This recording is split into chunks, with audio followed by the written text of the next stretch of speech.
Go ahead. Hi guys, so tonight this video is going to be a lot longer than normal, and I'm quite nervous about this video anyway before it goes out, and you'll understand why. But I feel that for my own safety now I have to go public with what I know.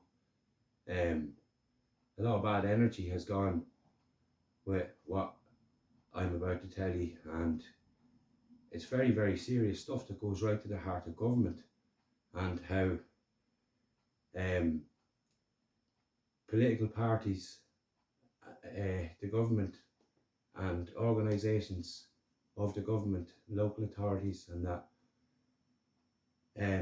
are being used to try to silence whistleblowers um, and community volunteers. So it's kind of strange way to have to go with this, and I have to be very careful because some of this is subject to legal proceedings and in camera rule. So I have to be very, very careful. But I feel for my safety and for the protection of my children that I have to now talk about this, and other people and other members of our group, Loud Environmental Group, and other community groups that I've been involved in.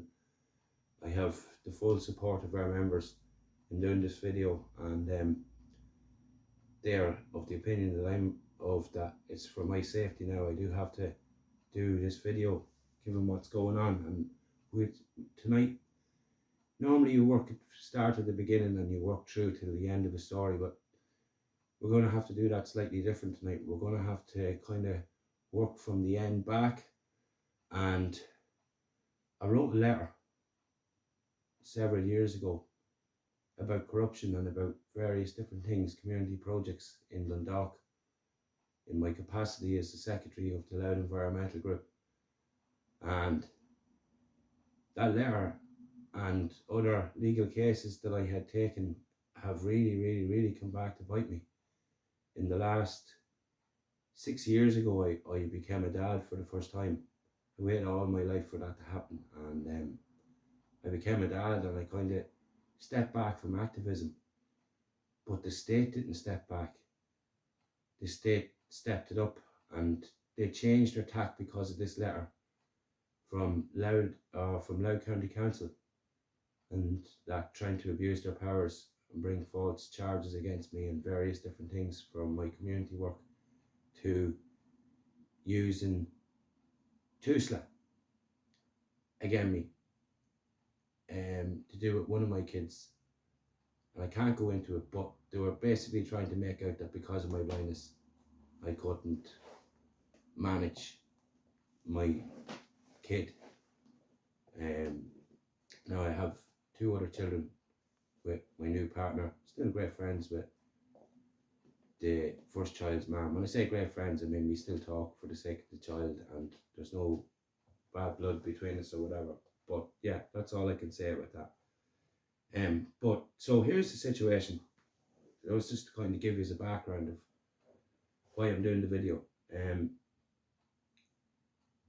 I'll just say that over the years in my activism with Loud Environmental Group and anti-eviction work and various other bits and pieces that I did over the years, that in our group of friends in Dundalk, our group of activists, that three of our friends have committed suicide.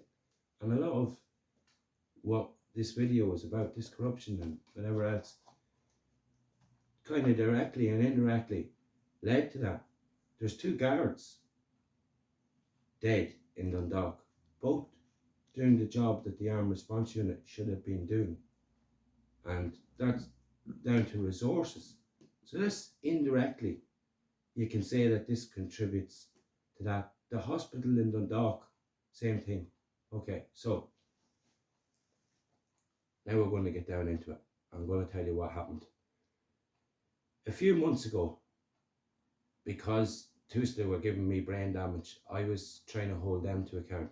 Also, to abide by rules and procedures. I'm big into law through my activism because I figure that that's where it works. If you learn yourself in law, that's and used the proper procedures and all. I ran in local and European elections to try to expose this corruption years ago. So I'm a firm believer in doing things the right way, and doing things the lawful way, and doing it proper. So a few months ago, it came out, a lot was coming out about fake Garda vetting forms that were lodged in Tusla. Now, that's very serious. That means that someone, didn't do their job right and check this out, and children were put at risk. And in Ireland, child first. Children comes before everything, okay? So that was one of my complaints. I tried to ring Tusla, and I tried to lodge a complaint to Tusla, and they told me to put my complaint in writing. Now, my equipment I don't have the equipment anymore, the laptop and that I used to use for doing my letters and that, and I can't manage to do a big long letter on the phone. So I rang up and I asked to speak to their disability access officer, and they says, "What's that for? We don't have one." And I explained that I wanted to make a complaint. So they says, "What's your complaint?" So I explained I had a number of things. One of them was that thing there about the card vetting forms. Another was the fact that there was 4,000 Irish children at the time currently homeless in Ireland, and 14,000 people altogether homeless, 4,000 of which were children. And yet the Minister for Children, who is also the Minister for Integration and Disability, now that's going to become very important, the Minister for Vulnerability. They have very conflicting roles there, because these are vulnerable people.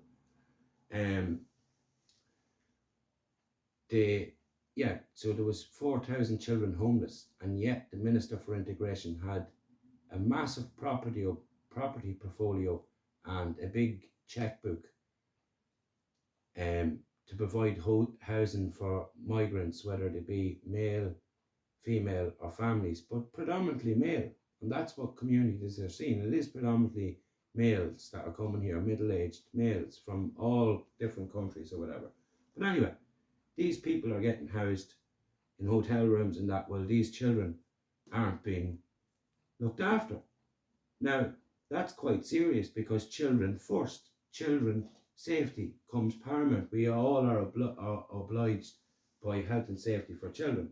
And if you think that a child may be at risk, you're obliged to report it or to make the authorities aware of it. So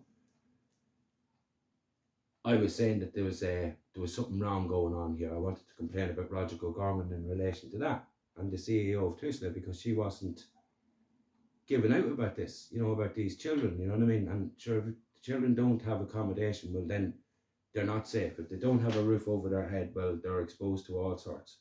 So that was another complaint that I was trying to make.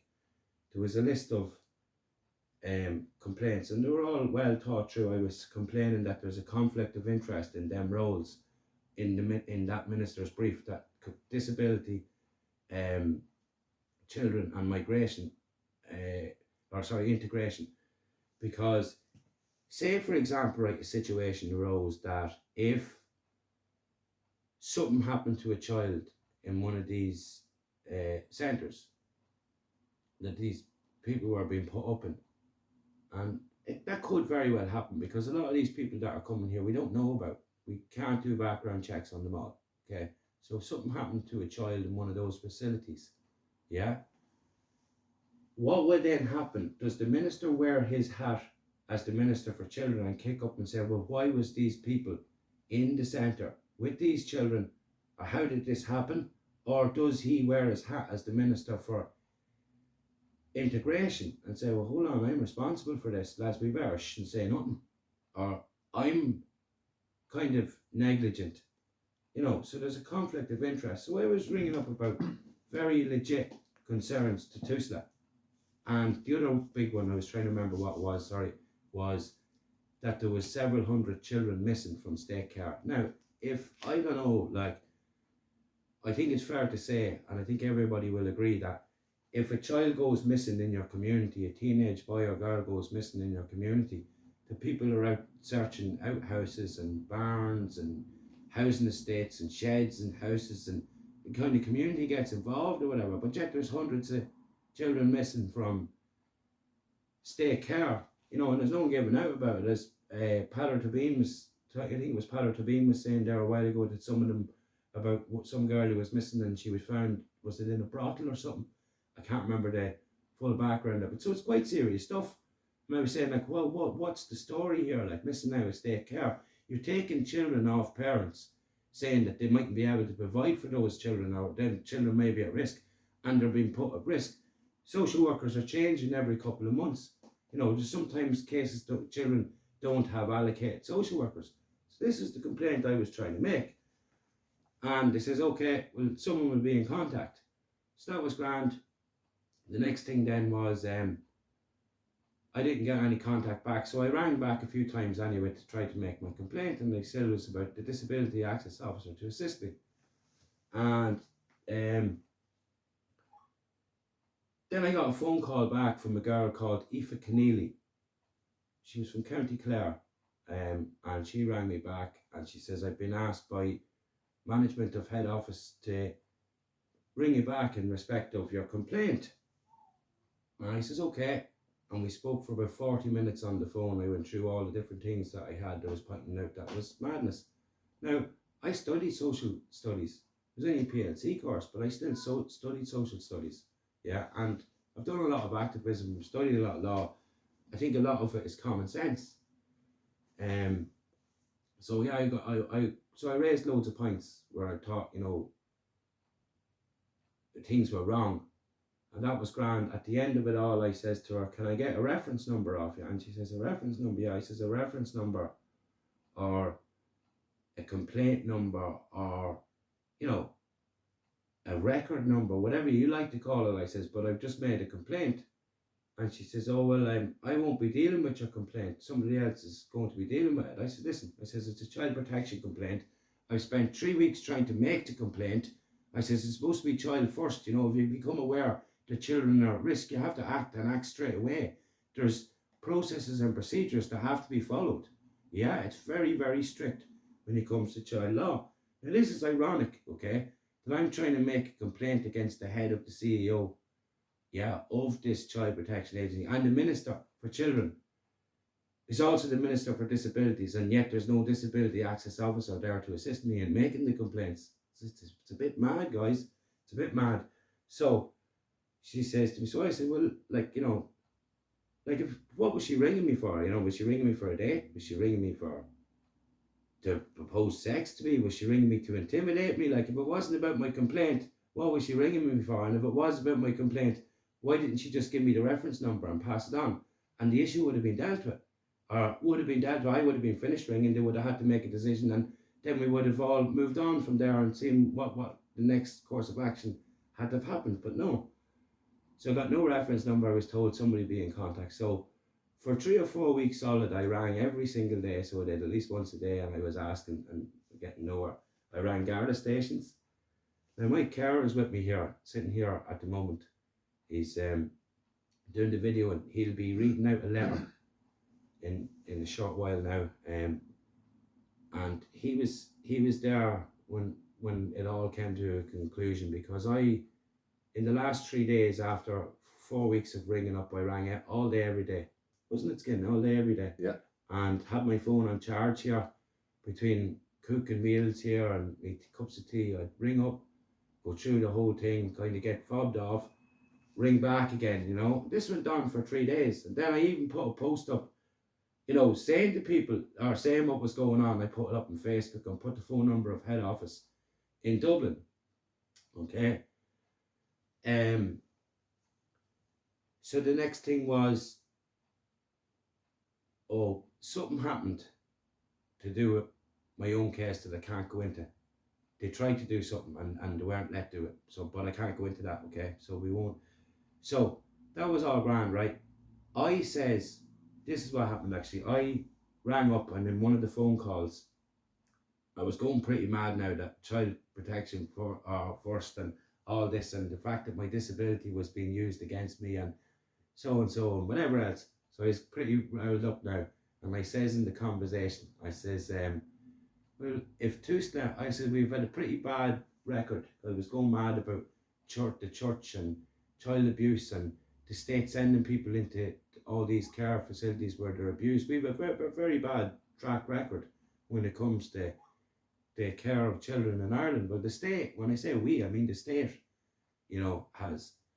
So I was kind of pretty worked up, and I said, well, you know what? I says, if this is the way it's coming to, and like I said, what are the people left with? I says, if the levers that's there in place isn't there, the processes, you're not allowed to access them, or you're being prevented from access them. I says, like, what are the people left to do? Should we take up arms to protect the children of Era? Because I says, as a father, as a dad, I says, I know that I care enough about the children of our Era that, I'd be prepared to take up arms. Now that's, bearing in mind that the CEO knows that this is me, she knows who I am and knows all about me, okay? And she knows I'm completely blind and that I'm looking to get somebody to take down my complaint, which they did before in the past, no problem at all. And so that's not what happened. She went to the guards, folks. I made a complaint to the Standards and Public Office Commission, and this was in the 6th of March, and about 2 weeks ago, I was away. Skin lives upstairs, and the guards arrived at the door telling me that I needed to contact this guard in Dundalk. I contacted that guard in Dundalk. He told me to contact the guard in Dublin. It was to do with some threat that was made against Tusla, or against a staff member of Tusla, the CEO of Tusla. I says, okay, I contacted the guard. And bear in mind what I had said, folks, I'm prepared to take up arms or for the children of Era if no one else was going to protect them. Like, and you would, like, your children, like, come on. Like, you do anything for your children and your friends' children, and you know what I mean? That's just it.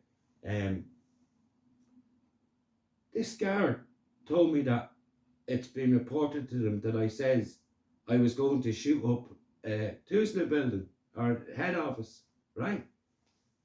Number one, I have 2 glass eyes. Number 2, for the last 6 years, they've been trying to say that my blindness is such that I can't mind or be fully responsible for one of my kids, but I can for 2 of my others and other people's children, right? I'm so blind that I can't do that, but now I can arm myself, go to Dublin, find the Tusla building, and somehow with 2 glass eyes manage to locate the fucking CEO of Tusla, and shoot her up or shoot whoever up. I don't know who they're saying are going to shoot up, right? Okay? But guys, it's fucking 6 months later. How many months on are we? Sorry for the language, but let's get real about this. So, I thought about this. Now, this is extremely serious, guys, because this letter, I've been exposing lots of corruption about political dynasties and serious stuff that went on. There's people dead as a result of actions and corruption and stuff that went on in County Louth. Okay? So, I now am not going to participate in this complaint that the CEO of Tusla has made against me, but I'm making my own complaint. I've contacted the Superintendent's office in Dundalk today. Now, I've been reporting crimes.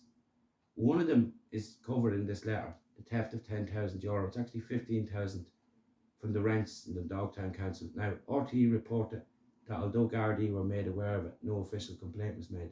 Well, I made an official complaint. So, I'm going public now about all the corruption, about all the people, the Malones, this Labour Fine Gael political dynasty who's pulling all the strings behind all the scenes. It goes right to the heart of government, yeah? The local media they're involved in and all, okay? It's at that level, yeah?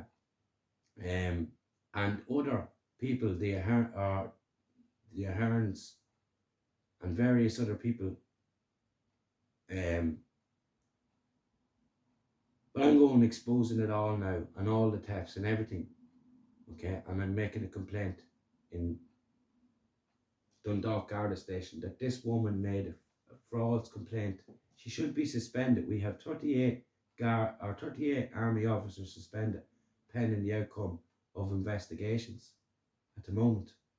And yet the head of CEO of Tusla, who's responsible for childcare, right, who's also under investigation because the company, because of uh, these fake guard events.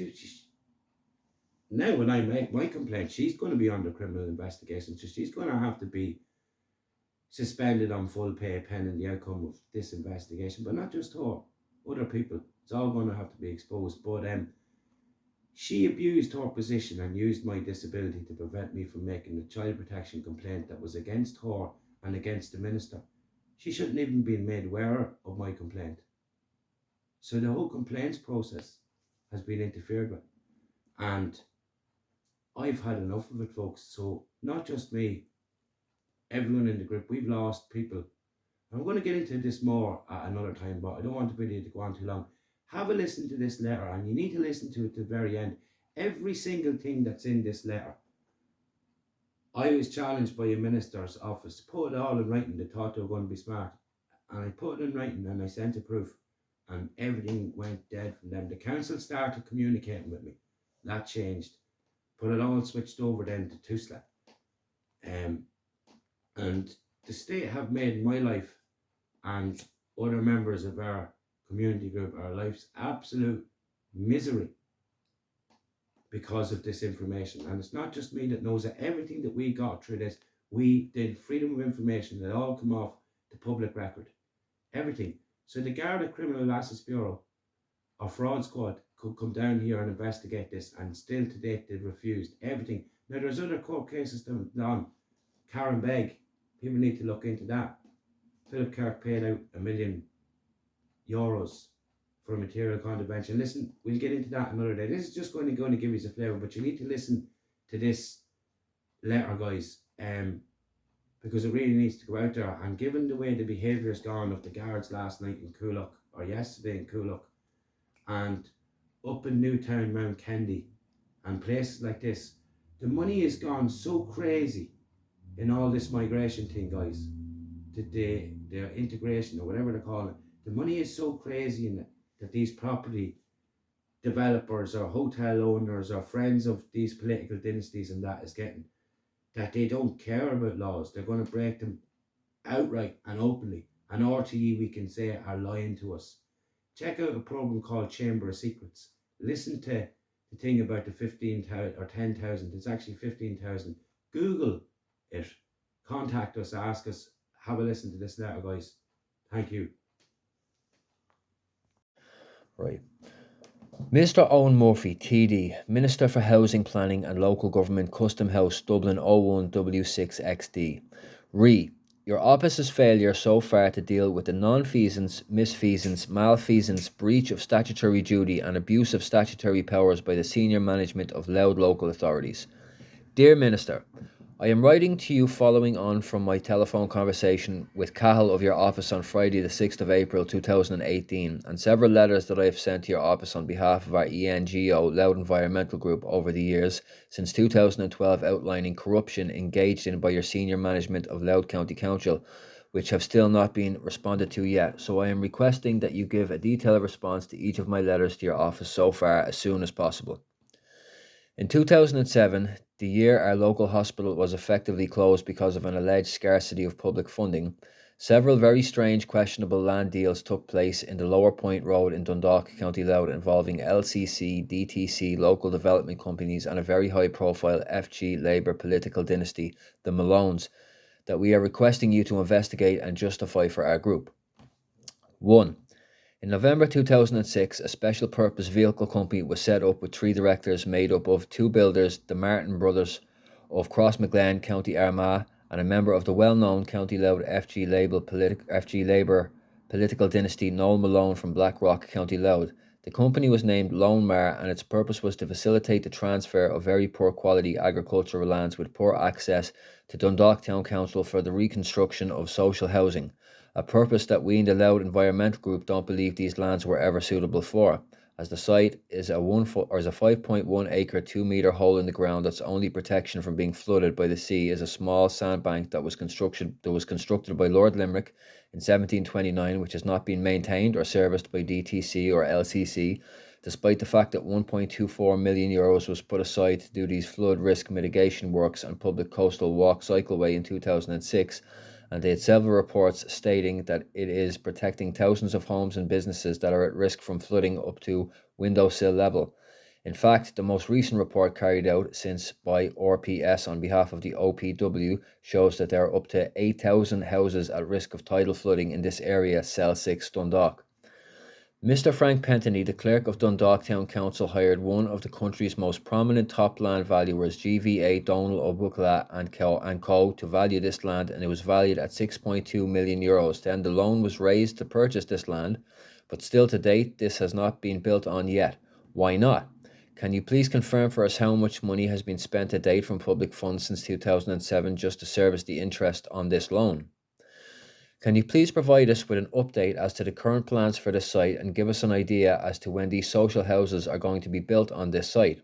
I put it to you that because of your office's failure to deal with the correspondence about this strange land deal, added to the fact that when your party got into office in 2011, Mr. Kenny appointed two members of this political dynasty to two different posts, Grania Malone as a judge and Mary Moran Malone as a senator, we are becoming very concerned that our party may well have received donations of funds generated from the sale of these lands, and we are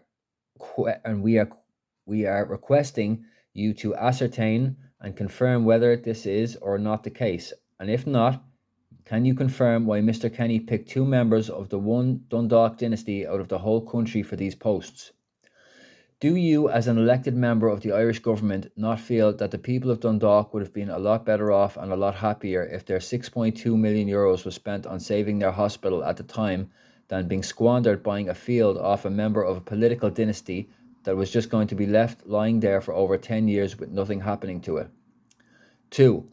In 2007, at the same time as the above land deal was taking place, Mr. Frank Pentony was approached by another developer that he was on first name terms with, who had 10.85 acres of land in the Lower Point Road that was totally inappropriately zoned for residential development but was landlocked. Mr. Frank Pentony agreed to organise the sale of the 0.83 acres of the Dundalk sewage treatment plant to McCaughey Developments Ltd to facilitate their development. Then Mr. Frank Pentony contacted Mr. Alan McMillan of DOB to organise a valuation on this portion of land, but for some strange reason, best known to Mr. Pentony, he dismissed the services of Mr. Alan McMillan of DOB and Co., and he proceeded to value this parcel of road frontage ransom strip land himself, as well as granting full planning permission for the residential access road, footpath and street lighting for the residential development. I know this to be a fact because in 2011 I obtained a copy of Mr. Frank Pentony's handwritten valuation of this land, as well as a letter of sour grapes from Mr. Alan McMillan to Mr. Pentony dated summer of 2010, stating that he understood that he had offered some verbal advice in respect of this valuation, but he was wondering if he was still needed to carry out a full proper valuation on this land. However, the land in question had been sold some 3 years earlier by Mr. Pentony. When I say sold, I mean that the beneficial ownership of the land had passed to the development company, even though the company had not paid the council for the land. Mr. Pentony, who was de facto chief executive of DTC Planning Authority, granted full planning permission to the company for the construction of an access roadway, footpaths and street lighting to facilitate the building of an estate of houses on the 10.85 acre floodplain natural habitat soccer pitch land. This road was, of its nature, a residential access land use and should have required land use zoning material contravention or a variation of the development plan, but Mr. Pentony proceeded to grant the full residential development permission without bothering the developer with complying with the statutory requirement. Can you please explain how were Mr. Frank Pentony's friends in the Harbour Commission able to get their 10.85 acres of natural habitat floodplain soccer pitch land zoned for residential purposes before they sold it to McCaughey Developments Limited? Can you please explain why Mr. Frank Pentony spent €170,000 of scarce public funding on a mock battle he had with McCaughey Developments Limited in the High Court after our community ENGO got the councillors to change the land zoning on this 10.85 acre site and have it changed back to open space recreation? I say mock battle because Mr. Frank Pentony got the council's legal team to join with McCaughey's legal teams to fight to make sure our community ENGO was not allowed to be a party to the case. Why would he have done this if he wanted his employer, the council, to win? Why would he have advised all the councillors that it would be totally unwarranted and unnecessary for them to swear an affidavit our ENGO had drafted to say that the decision they had made to change the land zoning was a carefully collective considered decision? Can you please explain how Mr. Pentany had arrived at a figure of only €155,000 for this road frontage ransom strip land when the council had just paid €1.24 million per acre for a 5.1 acre hole in the ground in the same area which had poor access and was at the back of two other housing estates? Why didn't Mr. Frank Pentany dismiss the services of DOB and Co. and valuate the land that the council was buying off Lonemar Limited himself? What training has Mr. Pentany got in valuing land?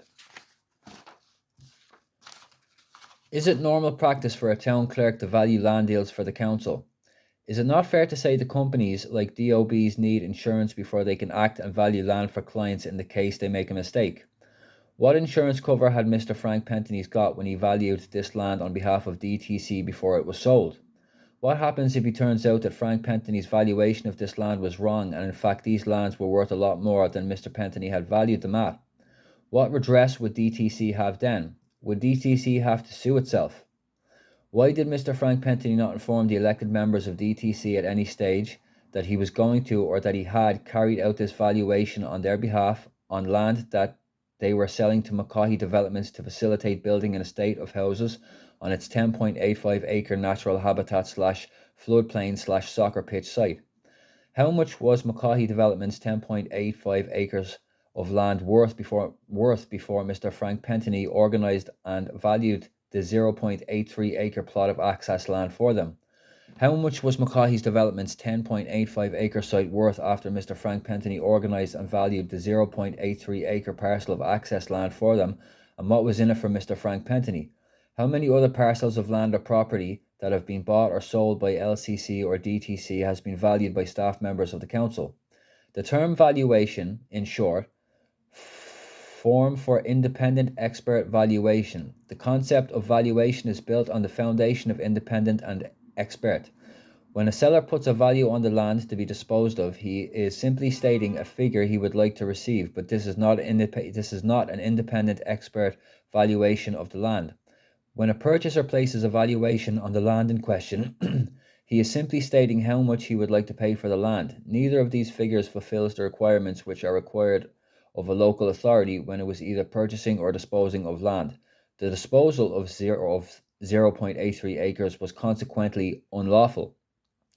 In 2011, I started to ask questions to the management team of DTC and LCC and the local councillors about the above strange land deals. The management team of DTC, Mr. Frank Pentany, and in an attempt to try silence me, began to unlawfully prevent myself and my guides attendance at the monthly meetings of our town council, and thereby they denied my constitutional rights, an action that I simply was not going to accept, as this was clear-cut attack on our democratic system.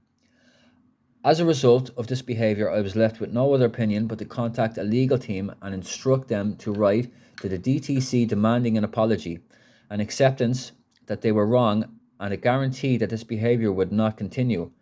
This would have been the end of the issue as far as I was concerned, but the town clerk, Mr. Pentany, and other plans and hid the letters from the council and thereby denied them the chance to apologise and to avoid legal action.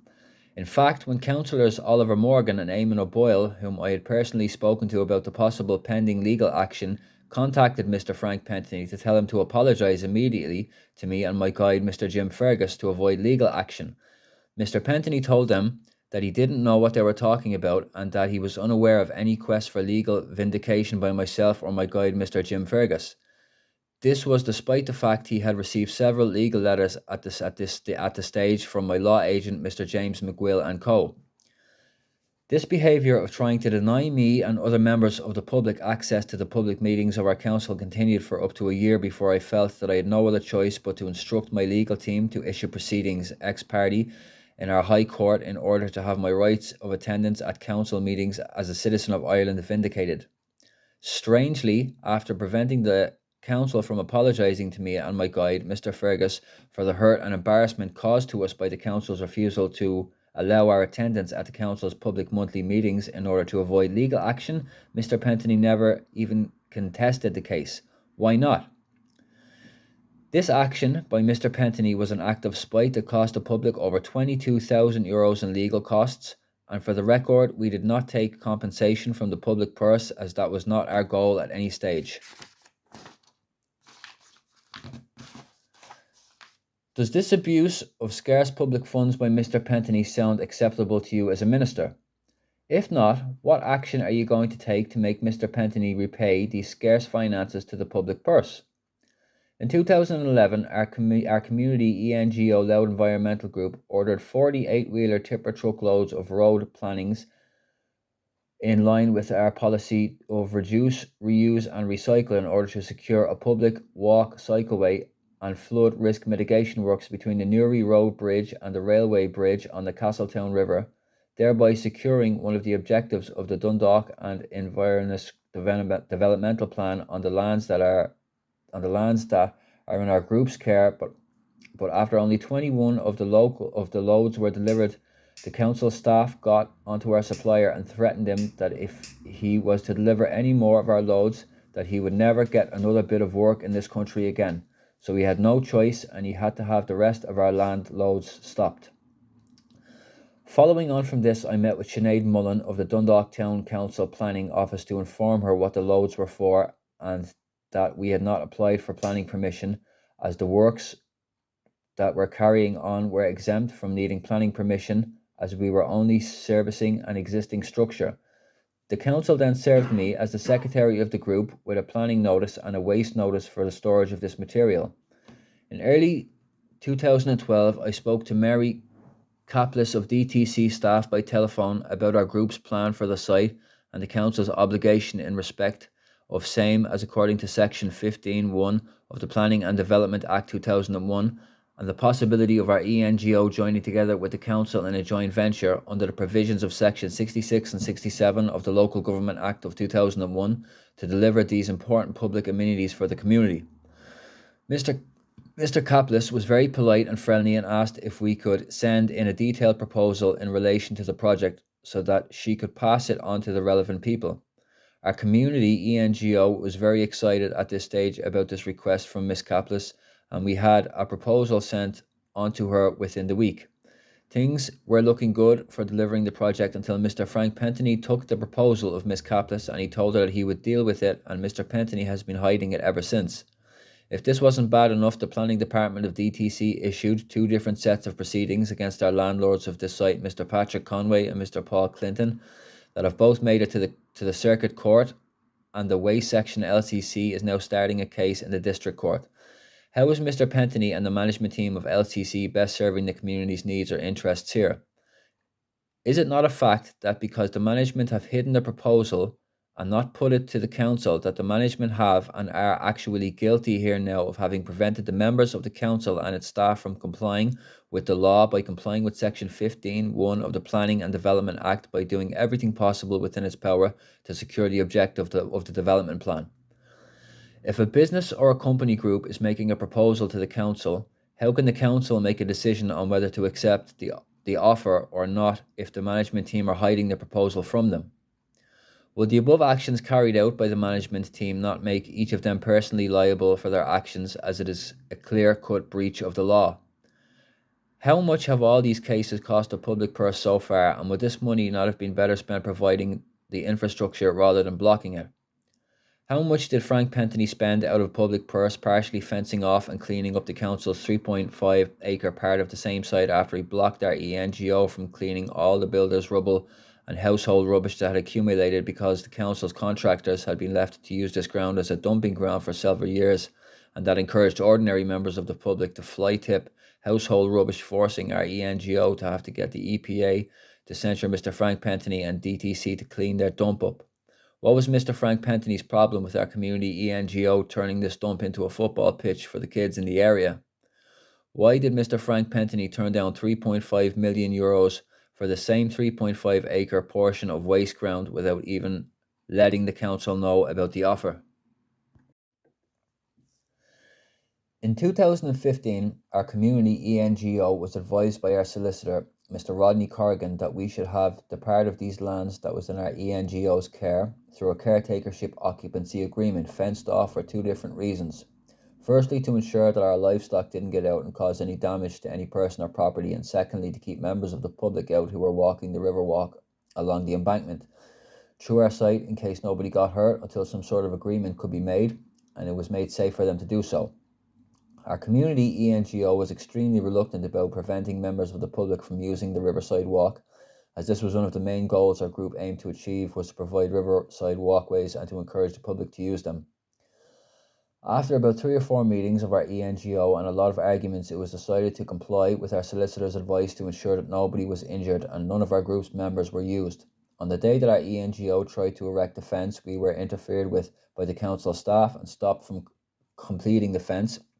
So now we have a situation where we cannot make the area safe for the public to walk, and we cannot stop them from walking it either as a result of the abuse of power by management team of LCC. Minister, I have to now regretfully inform you that since this has happened, a member of the public has fallen on our site and she has badly broken her arm, and she is now seeking compensation from our group. But we are going to have to sue LCC for this lady's costs and possibly join your office to the proceedings, as we are in our community ENGO strongly believe that if you and your office had taken seriously the contents in the several letters that our community ENGO sent you, that you should have stepped in and been able to resolve the situation by ordering the management to comply with law, and then the walkway cycleway would have been made safe and this lady would not have fallen and damaged herself on our site. I am also putting you on notice that our community ENGO solicitor, Mr. Brian Burns, has written to the manager of LCC, and he is currently drafting proceedings to issue against LCC and its management for not complying with Section 15(1) of the Planning Acts and for preventing the objectives of the development plan from being secured. Our group hasn't fully decided yet whether or not we are joining your office to these proceedings yet, but we are mindful of the fact that we wrote to your office several times, but we still haven't received an adequate response to any of our correspondence above, but the council's management are still behaving in the same arrogant manner towards members of our group. In 2005, the DTC councillors refused to adopt the annual budget unless €1.24 million was set aside to carry out maintenance works on the Lord Limerick embankment and provide the Dundalk to Blackrock coastal walk cycleway, but this work was never even started. Why not? If this work had been done, the flooding problems in Dundalk Cell 6 would have been taken care of, and 8,000 family homes and businesses would not now be at risk of flooding with a potential insurance damages bill of up to over €750 million, never mind the potential loss of human life and agricultural livestock. Minister, what is going to happen if this flooding does happen in Cell 6 and the different insurance companies refuse to pay out to all the policyholders because they failed and or refused to disclose a material factor? Will Mr. Pentony and the management team of LCC and DTC be just as quick to step up to the mark to pay the damages bill as they are to block community ENGOs and concerned landowners and individuals who have been trying to take action to address the problem? Will you and your office accept some sort of blame and responsibility for not addressing the issue back in 2012 when I first raised it with your office, or the strange behaviour of the management team of DTC or LCC who have been preventing others from providing it? Between 2012 and 2016, our community ENGO's members spent many days down working free of charge on maintaining the public walkway alongside the Lord Limerick embankment, and we had great support and praise by our local TD Peter Fitzpatrick. He was so impressed by our ENGO's work that he even gave a Dáil speech about it. Why didn't the management team of LCC give the same support and help to our community ENGO as our local TD Mr. Peter Fitzpatrick did? When we in our community ENGO believed that if the management team of LCC and DTC had shown the same interest in the project as Mr. Fitzpatrick did, the project would have been complete and Dundalk would now have a coastal walk cycleway, and up to 8,000 homes in Dundalk would not now be at risk of serious tidal inundation. Why was the director of Blackrock Businesses Park Limited, Mr. Sean Lamb, served with a warning notice and threatened with imprisonment and a heavy fine unless he removed 2 number 8-wheeler tipper truckloads of road planing aggregate material which had purchased from Messrs. Tully Rain Quarries Limited for £210 each and placed levels and consolidated in a breach on the embankment which we had videoed, allowing the company's land to be inundated by a recent high tide? Mr. Lamb was forced by LTC to dig our filings out, load it are filling out, loaded onto the tipper truck, and have it drawn away, creating the breach in the embankment to allow his land to be flooded by high tides again and again. If Mr. Sean Lamb was made remove our road planing aggregate material from the breach by the embankment on his land because LCC say it is a waste, and Mr. Patrick Conway is being prosecuted by LCC under the Waste Management Acts for use of the same on his lands, well then, Minister, can you please explain why LCC, along with the public, are using road planing aggregate material for the same job over the other side of Dundalk Bay, fixing the embankment out in Bellurgan? Are staff of LCC breaking the law out in Bellurgan, or are they abusing their powers in Dundalk? Minister, there is a lot of talk and excitement around County Louth at the moment about coastal walk cycleway that is planned to run from Carlingford to Drogheda. How does the government and LCC ever expect to ensure this goal, or the goal of providing flooding risk mitigation, if Mr. Frank Pentony has spent almost 20 years on a lot of public funding to prevent it, and he has been wasting the court's time to persecute individuals, ENGOs and landowners for trying to provide this very same important infrastructure?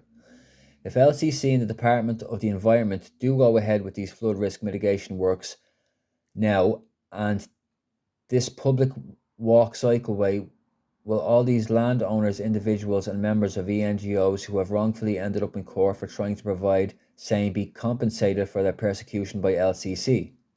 In 2012, the management team of DTC and LCC first took me to court, but then changed their minds halfway through the case, and they decided then instead to prosecute another one of the landlords, Mr. Paddy McKenna, the owner of the old shipyard at Soldiers Point in Dundalk Bay, another waterfront landowner, to court again for the works that our ENGO tried to carry out in relation to the maintenance of coastal flood risk mitigation embankment, and in relation to exempt agricultural work carried out by our ENGOs to provide stable for housing the rescued horses that were in the group's members' care. How much did these two separate cases for this alleged offence cost the public? Why didn't DTC issue the one set of proceedings against our group and the landowner, and let the courts first decide if any breach of the Planning Acts had occurred, and then decide secondly if a breach of the Planning Acts had occurred, then which party was actually responsible for the breach? Why did Mr. Frank Pentony spend €33,000 of public funding out of the public purse trying to prosecute a community volunteer, Bill Lawler, a retired RAF squadron leader, for derelicting the same shipyard site and making it safe several years ago? How much public funding has the management team of LCC and DTC squandered over the years in legal costs in relation to all the legal issues in relation to Mr. McKenna's site? Why did Mr. Frank Pentony in 2011 adamantly do everything he could to block a deal from even being discussed with or by the council that would have seen the same shipyard being brought back to the public ownership as fully developed flood risk mitigation embankment, public walkway cycleway infrastructure, as well as low water launching facility to allow for a 999C rescue 24 hours a day, 365 days a year? Could Mr. Frank Pentony's blocking of the project in Dundalk Shipyard have played a significant part in Mr. Stephen Fergus's death? Why did Mr. Pentony warn members of the Dundalk Sub-Aqua search and rescue team off having anything to do with our community ENGO, the Louth Environmental Group? Does Mr. Frank Pentony think it was acceptable that when the Dundalk Sub-Aqua team got the dreaded call on the 12th of February 2012 to say Mr. Stephen Fergus was in some sort of difficulty, that they had to sit on a harbour wall for 50 minutes before they could get a fire brigade crane to lift their boats into the water before they could even begin to search for the casualty? All because there was no place to launch a boat in Dundalk when the tide is out except the low water slipway in the old shipyard in Soldiers Point. But Mr. Pentony had already prevented our ENGO and the Dundalk Sub-Aqua Search and Rescue Team from restoring it. On the same day, during the same incident, the Irish Coast Guard, whose work safety policy wouldn't allow their boats to be launched by the fire services crane, checked up their maps to find the best place to launch their boat, and they identified the best place.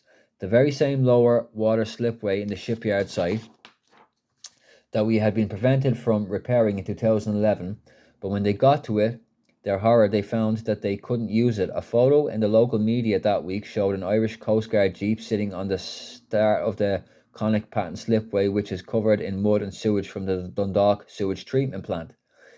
In April 2014, it was widely reported by the local media in County Louth that up to €10,000 had been stolen from people's rent accounts by a staff member of DTC, and Mr. Pentony quickly reassured the councillors and the local media that it had been reported to the Garda and that the issue was being investigated. However, in the summer of 2017, I personally asked the local superintendent Jerry Curley of Dundalk Garda Station about the fact that nobody had been charged in relation to the theft, and he confirmed in writing to me that the Garda were informed, but the management of DTC never made an official complaint. So the matter was not being investigated.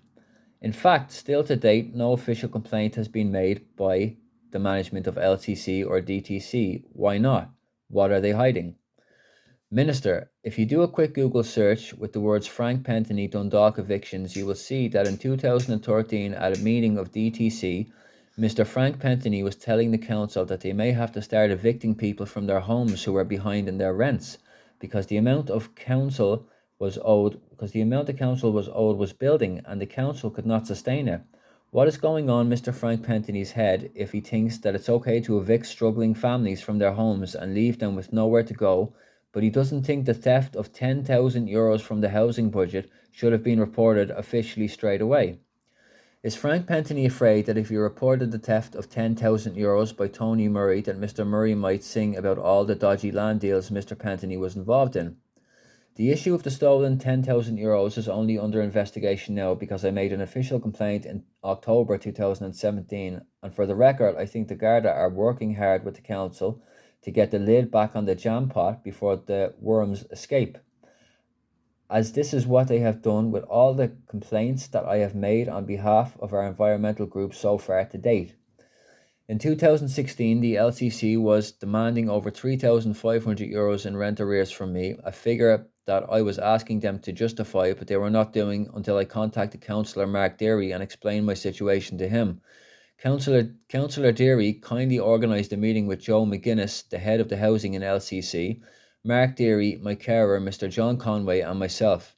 At that meeting, Councillor Deary told them that I would have to give me a breakdown of the alleged €3,500 that they were claiming I owed them.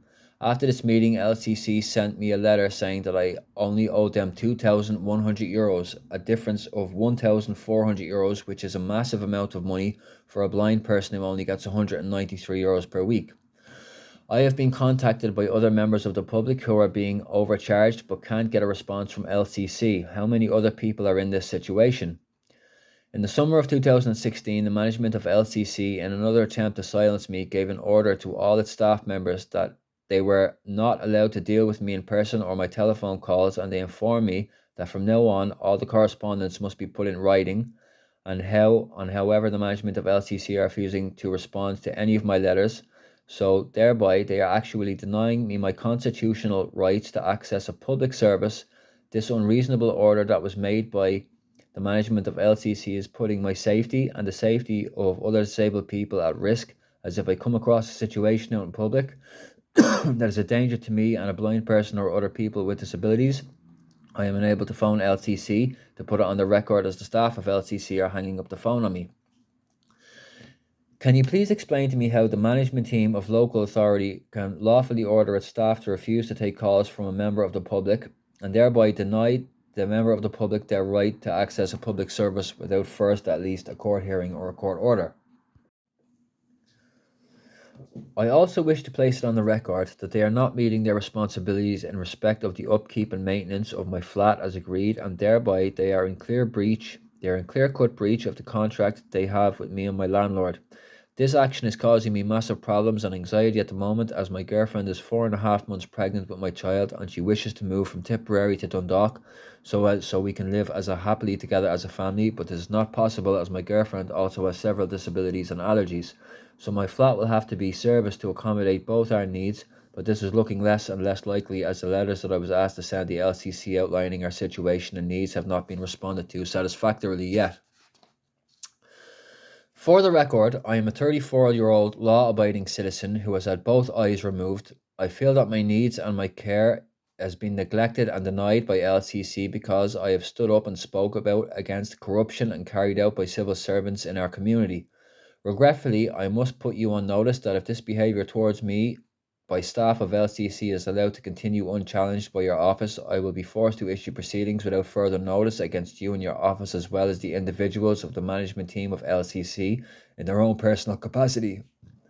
I also wish to place on the record that I think the treatment of myself and other whistleblowers in Ireland so far to date by government bodies and the government parties is absolutely disgraceful, and it needs to be addressed immediately, as does the political favouritism, nepotism, and cronyism that is widely noticeable throughout the civil service, political system, and the court services of Ireland and the Director of Public Prosecution's office.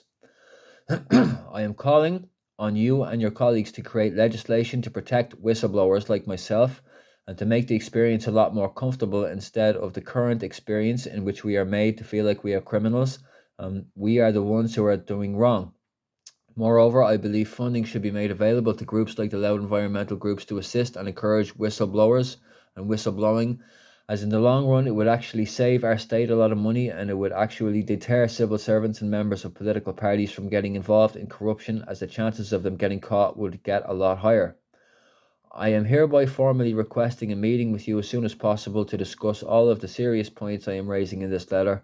Yours sincerely, Mark Fitzsimons, Secretary of Loud Environmental Group.